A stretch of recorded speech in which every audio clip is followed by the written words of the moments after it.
Lord Cornwallis. देखो, Warren Hasting के बाद जो गवर्नर आए थे उनका नाम था लॉर्ड कॉर्नवालिस। देखो, भारत के कर्नाटक में फ्रांसीसी हारे थे और फ्रांसीसी हारने के बाद फिर कहाँ चले गए थे? फ्रांस। ये बात है 1763 एडी की। और इसी के 13 साल बाद 1776 में अंग्रेजों के खिलाफ दुनिया में एक क्रांति हुई थी। और कहां पर हुई थी? यूएस से, अमेरिका में। अमेरिका में जो लोग थे वो किसे मार रहे थे? अंग्रेजों को। यही बात पता चल गई भाई फ्रांस को।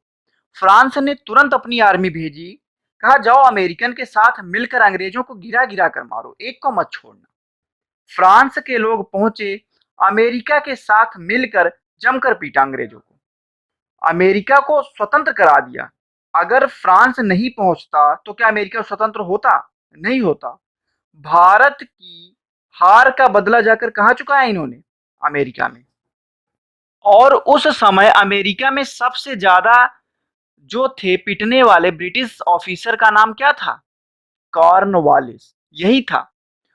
वहां पर अंग्रेजों का हेड था और वहां से पिटकर यहां आया कि एक जगह पिटा है वो दूसरी जगह पिटना चाहेगा? अंग्रेजों के हाथ से अमेरिका गया, भारत भी चला जाए, ऐसा चाहेंगे ये लोग? यहां आकर सबसे पहले इसने पुलिस सिस्टम स्टार्ट किया। Father of civil services in India कौन है? यही है, कॉर्नवालिस। और इसकी सोच थी कि अमेरिका तो गया, भारत में ताकत बढ़ाने, भाई ये क्या करने लगा? भारत में ताकत बढ़ाने लगा कि कहीं ये भी स्वतंत्र ना हो जाए। लेकिन पुलिस है ना, आर्मी है, ऑफिसर है। भाई देखो, अब क्या होगा कि परमानेंट इनको सैलरी भी देना पड़ेगा। और पेमेंट कहां से देंगे ये? जितना टैक्स आएगा ये पेमेंट करेंगे इन सभी को। और टैक्स किस पर लगता था? एग्रीकल्चर। एग्रीकल्चर अच्छा नहीं हुआ, बारिश नहीं हुई, मान लो किसान का मन नहीं किया, तो टैक्स मिलेगा? फिर नहीं मिलेगा भाई। ऊपर से कॉर्नवालिस किसी को भेजता कि जाओ टैक्स लेकर आओ। कॉर्नवालिस का आदमी था, कोई गब्बर सिंह का नहीं कि वो जाकर लेकर आए। गब्बर सिंह का नाम था। लेकिन एक बात बताओ कि उस टाइम पे ना तो कोई, भाई क्या होता था, प्रेस थी, ना मीडिया थी, ना प्रिंटिंग प्रेस थी। वहां से यदि 50-100 किलोमीटर दूर बैठे व्यक्ति को पता होता कि कॉर्नवालिस कौन है, क्या मतलब है? उसे क्या पता होता कि कॉर्नवालिस कौन है? एक व्यक्ति गया, किसान को पकड़ा, बोला टैक्स दो। किसान ने कहा किसने भेजा? पता चला कि भाई कॉर्नवालिस ने भेजा। किसान ने डंडे निकाले, 10-15 डंडे लगाए, बोला जाओ बेटा कॉर्नवालिस को भेज देना। कॉर्नवालिस ने सोचा भाई कम से कम एक परमानेंट इनकम तो हो। मान लो कि 50,000 का खर्चा है और पेमेंट वगैरह भाई इतना तो देना ही पड़ेगा, तो 50,000 कम से कम परमानेंट इनकम तो हो। ऐसा करने के लिए कॉर्नवालिस ने भारतीयों से ही भारतीयों को पिटवाना चाहा। इसने कुछ भारतीयों को बुलाया, उन्होंने कहा सर हम आपको जमींदार बनाते हैं। अब जमींदार, अब ये क्या करेंगे?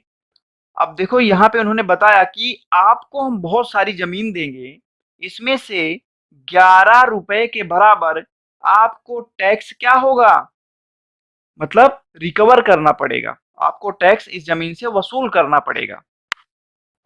और 11 में से 10 पार्ट आप ब्रिटिश ईस्ट इंडिया कंपनी को दे देना और एक पार्ट आप रख लेना।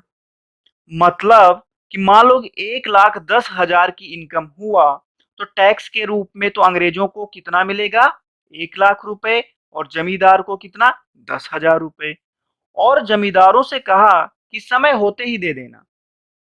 भाई आज जो है 11, मान लो कि उन्होंने कहा कि आप जो है 11 के बजाय 12 वसूलो, 13 वसूलो, हमें नहीं मतलब, लेकिन हमें हमारा 10 मिलना चाहिए अस्थाई रूप से, उससे कम ना होने पाए। जमींदारों ने कहा सर भरोसा के लिए बहुत बहुत धन्यवाद आपका, टेंशन क्यों लेते हो, समय से पहले मिलेगा आपको। जमींदारों ने किसानों से जाकर वसूला 111 पार्ट और इसका 10 पार्ट अंग्रेजों को दिया और 101 पार्ट खुद रख लिया। घपला हो गया ये तो भाई, है ना। अंग्रेजों के जमाने भाई की मूवी देखो तो ज्यादातर जमींदार बनते हैं, मार मार के किसानों से टैक्स वसूल करना जमींदारों द्वारा, लेकिन आज के बाद अंग्रेजों की परमानेंट इनकम फिक्स हुई या नहीं हुई?